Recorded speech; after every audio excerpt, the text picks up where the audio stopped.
Hello दोस्तों, मेरे YouTube channel पे आपका बहुत बहुत स्वागत है।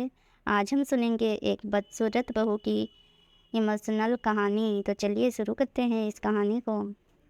रामरती की दो बहुएं थीं। बड़ी बहू का नाम रेखा था, जो दिखने में काली थी। वो उसके बड़े बेटे मोहन की बीवी थी। उन दोनों की लव मैरिज थी। रामरती अपनी बड़ी बहू को उसके रंग के कारण बिल्कुल भी पसंद नहीं करती थी।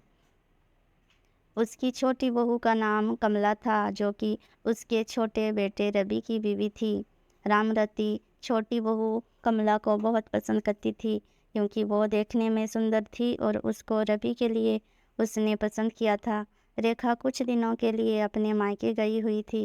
रामरती अपने पति से रेखा की चुगली करती है कि अगर मोहन ने मेरी बात मानी होती तो उसकी भी कमला जैसी सुंदर बहू लेकर आती। रामरती का पति भी अपनी पत्नी को समझाता था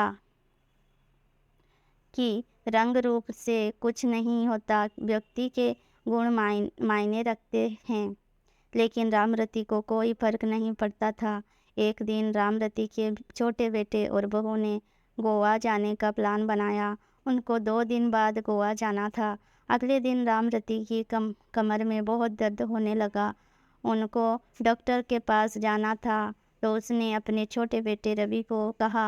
तो रवि ने बोला कि आज हमें शॉपिंग करने के लिए मार्केट जाना है, आप बड़े भाई के साथ चले जाइए।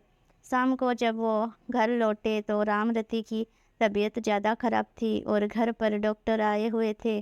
डॉक्टर ने रामरती को 1 हफ्ते बेड बेड रेस्ट की सलाह दी। रवि के पिता ने रवि को गोवा में बाद में जाने की सलाह दी। तब छोटी बहू कमला बोली कि हमने गोवा जाने का बहुत दिन से प्लान किया हुआ है। माँ जी तो रोज़ रोज़ बीमार होती है। ये कहकर चली गई। मोहन बोला, पिताजी कोई बात नहीं, मैं रेखा को कल सुबह ही बुला लूँगा। अगले दिन रवि और उसकी बीवी गोवा चले गए। रेखा को जैसे ही पता चला कि माँ जी की तबीयत खराब है, वो तुरंत घर पर पहुँच गई। रामरती को इस सबसे पता चल चुका था कि रंग रूप से ज़्यादा व्यक्ति के गुण महत्व रखते हैं। वो जिस छोटी बहू को अच्छा समझती थी, उसके गुणों ने उसको दुख पहुंचाया, जबकि जिस बड़ी बहू रेखा को वो पसंद नहीं करती थी, उसके अच्छे गुणों से वो बहुत खुश थी। तो दोस्तों, इस कहानी से हमें ये सीख मिलती है कि हमें व्यक्ति के रंग रूप से ज़्यादा व्यक्ति के गुणों को ध्यान देना चाहिए।